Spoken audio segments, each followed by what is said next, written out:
Hi everyone, I'm Bruno. I'm a master's student at Federal University of Rio de Janeiro, and I will be talking a little bit about just-in-time liquidity.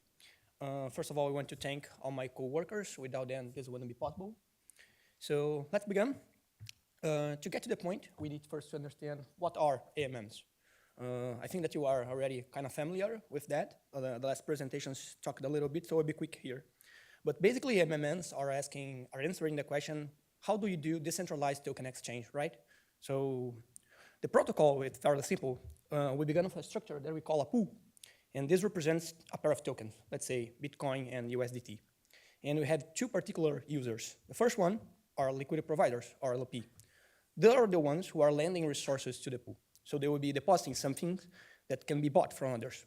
And these others are the traders. So let's say the trader wants to buy some Bitcoin. So in order to do that, he must deposit some USDT in the pool. And as long as he does that, he gets some Bitcoin back. You can see that as the ratio or the amount of resources in the pool they change, the price will change too. So how those things has been done historically? So at the beginning, when this began, we got what we call the constant product market makers, which is Uniswap V2, for instance. And the idea here is that when someone mints liquidity into the pool, the liquidity is actually uniformly spread across all price range. This means that it doesn't matter what the current pool price is, there will always be liquidity for you to exchange tokens in the pool. People quickly realize that this is inefficient. For example, I don't see that ever again Bitcoin will cost $1, right? So why bothering providing liquidity in that interval? So they come up with what we call concentrated liquidity market makers. It's a fancy way to provide to LPs so they can pick up a range, let's say A and B, and they will make their resources available only within this range, A and B. Therefore, when the price is not in that specific spot, there will be no resources to be tradable. The way that this is done in practice is that the price axis is actually discretized. So they pick up a finite amount of possible ticks, as they call, which are specific prices where you can pick up your A and B from. And when you get multiple LPs and multiple positions, you get the histogram on the left here. And we call this the liquidity profile or the liquidity distribution of the pool. But why do LPs actually get into those kind of stuff, right? Well, they do that because of the fees. And the way that the fees works is that, okay, let's begin assuming that we have 3 liquidity providers. And this is the current liquidity distribution of the pool, right? So the vertical bars here represent different price ticks. So each bar represents a tick. And the colors tells you how much of the liquidity on that tick belongs to each provider. So let's say that the starting price on the pool is in this within tick. And let's say that some trader comes along and says, hey, I want to buy some Ethereum. And in order to do that, I need to pay some amount of fees. After the trade is executed, the pool price will change because the amount of resources in the pool will actually change. And the fees are distributed accordingly. So you can see that because the blue provider does not have any liquidity within the 2 prices, it gets nothing. While the other 2, they share the fees accordingly pro rata. So this is actually the equation. And this is basically saying that in order to know how much of each fee is due to each provider, you must only check how much they participate in the total liquidity on each tick. Now, let's think of a little bit different example. Let's start with the same 3 liquidity providers and the same liquidity distribution, but now let's add a 4th one. So let's say that a new provider comes in, the purple one, and he injects a huge amount of liquidity, but only within these 2 ticks. So the same trade comes along, and he does the exactly same thing. And now the new price is a little bit different than the previous one, because since we have more liquidity on the pool now, the price is less sensitive to changes. And the fact is, when we check how fees are splitted accordingly, we can see that because this new provider has injected so much liquidity within this specific price range, now he's getting the majority of the fees, and the other ones are getting less of it. And this kind of hints us on what just-in-time liquidity provision is. So how just-in-time providers work, or as we call GITs. So GITs, they began watching the mempool. The mempool is basically the public space where you make requests, so your transaction is included in the blockchain. So let's say that some trader comes along and submits a transaction to the mempool. So the just-in-time will identify this transaction, and if it's a profitable one, he will send a mint burn bundle to the mempool. This means that he's injecting some liquidity, and the burning operation means that he's withdrawing some liquidity. And what will actually happen is that at the time that the block is constructed, the mint will be included in the block before the swap, right? So just after the burn. And we get this nice structure that we call a sandwich. So we say that the swap has been sandwiched. because he's adding some liquidity right before and minting right after. Well, that's very nice because now the just-in-time can actually get some fees from an early piece because he's investing some money and participating in the transaction without incurring in the long-term risks of participating in the pool. So this creates a new kind of agent that's kind of a novelty in the ZMM world. And there are some questions open, right? So how can we model those agents? How they have any specific optimal strategy, how they behave, how they impact the ecosystem. And these are some kind of the questions that we try to answer in this work. So to begin with these questions, we must discuss something which is called price impact. Like we said, price impacts, the transactions impact the pool price. So as one does some trade, the pool price moves from one spot to the other.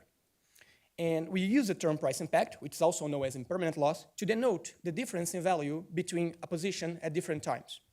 So C is our price impact, and V mint, let's say, is the value of a position A and B before some transaction. So the state of the pool is some state theta.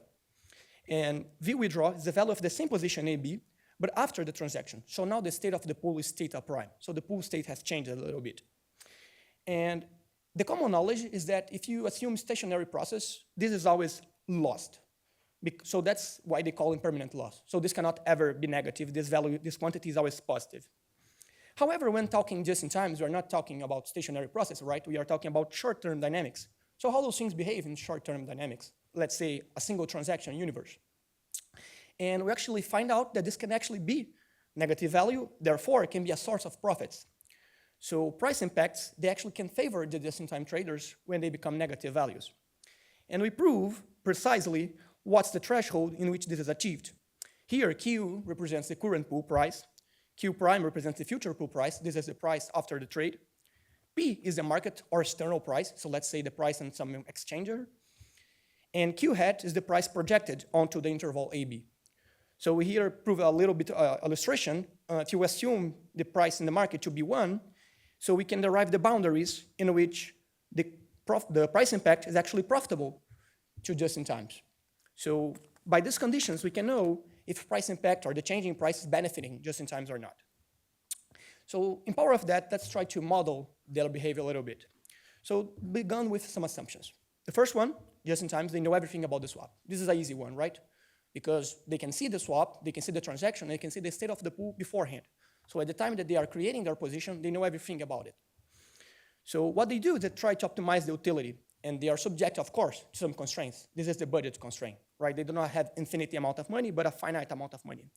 So what they are doing is trying to maximize the utility, which is U, of some position A and B with some liquidity L regarding the state of the pool, which is theta. And the way they do that is by maximizing the fees, which are the function F, and minimizing the price impact, right? So they want these two quantities to be as different as they can be. And we prove here that the utility is actually continuous on L. So when we fix all other parameters, I mean, theta is already fixed, right? Because the swap's already defined. But A and B, when fixed, we can prove that there is a global maximum and an L star optimal solution can be found. And that hints us on how can we actually write down an algorithm to find such a solution. To that, we began with the same example as before. So we have the same liquidity distribution, and the just-in-time has some budget B. Then we say that the just-in-time will not participate in this trader at first. So let's calculate what would be the future price if no just-in-time gets in the pool at time.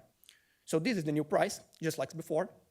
And now we have this Q and Q stars, which denotes basically the maximum interval where the price can vary. So what the just-in-time will do is that for each A and B between Q and Q star, he will iterate to these possibilities, and for each possibility, he will actually compute the best liquidity possible to maximize the utility.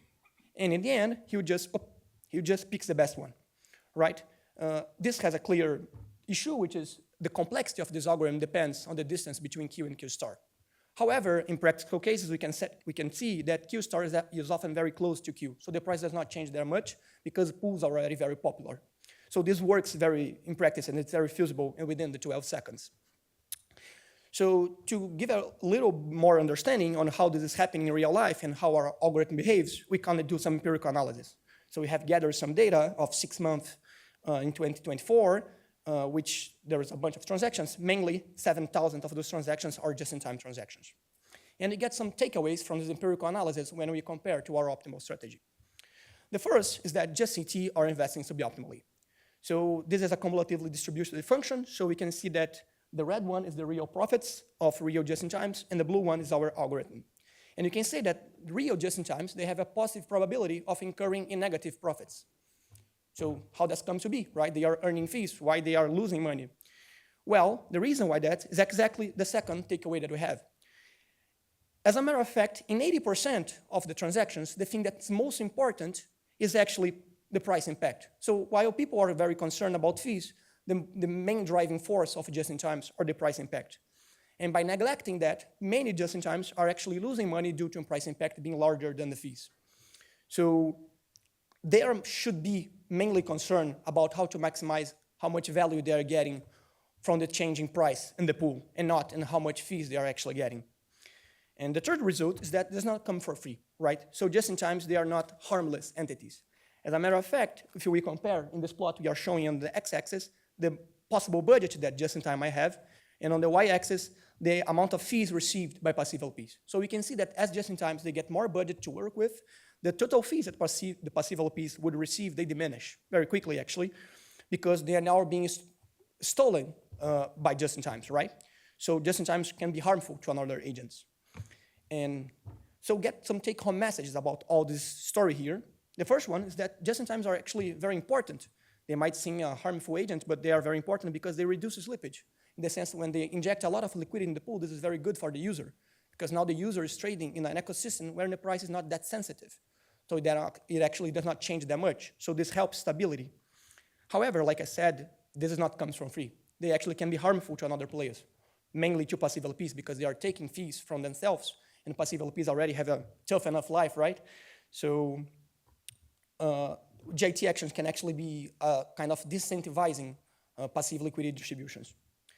Also, we show that price impact is actually very important. Although in steady state cases, like for passive LPs, this is often thought as just in losing, for just-in-times, these are very source of their main profits, right?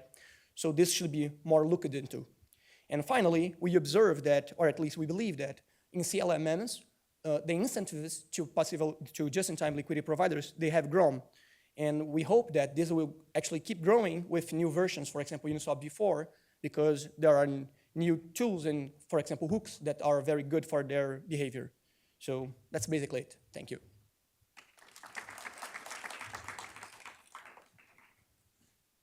Any question? Hello, thanks, super interesting. I'm just curious about the JT transaction. You define some heuristics for saying, no, this is a JT transaction. I'm curious to know how to model a JT transaction and not a simple transaction. Thank you. Yeah, sure.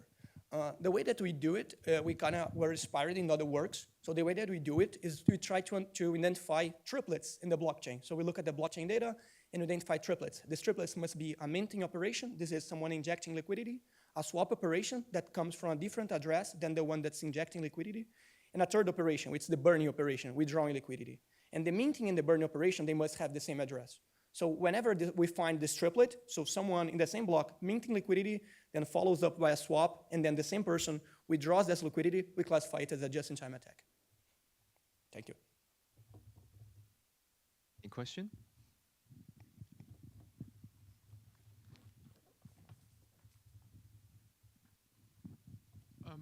In this case, let's say I'm a just-in-time attacker. For like given pool, let's say ETH USDC, does the attacker hold both ETH and USDC, or when he sees the transaction, he swaps ETH to USDC and then supplies it?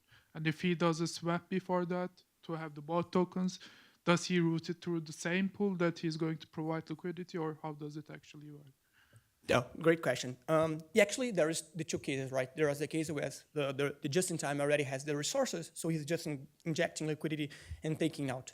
And there is the case where you clearly see when you look at the blockchain that the just-in-time is buying resources right before. Usually, they do not do that in the same pool as they are doing the operation. They do in some other way, but sometimes they even transfer between addresses, but there is this possibility.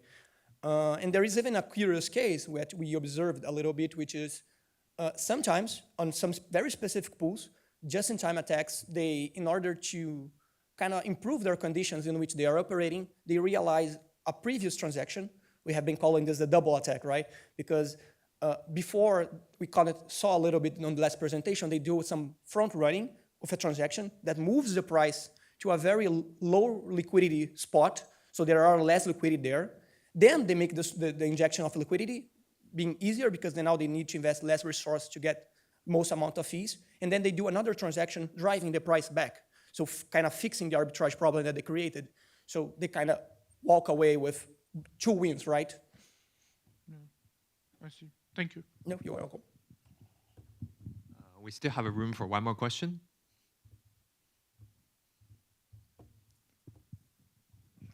Yeah, so actually I have a question. Okay. So you mentioned that the investor may lose money because of the price impact. So does that mean they are incentivized to join the large pool because the price impact will be smaller? Actually will be like infinitesimally. Yeah. So all comes down to budgets in the end, right? If the just-in-times, they have a lot of budget, actually they can participate in larger pools. However, like I said, the price change less when the pool is very big. And one of the main source of income is price impact. So participating in larger pools has this problem that there is less money for you to win because probably the price is not changing that much, right? So there's kind of an incentive to look or for smaller pools or to very big transactions, right? You are interested in transactions that are actually moving the price some amount. Thank you. So thanks, speaker again.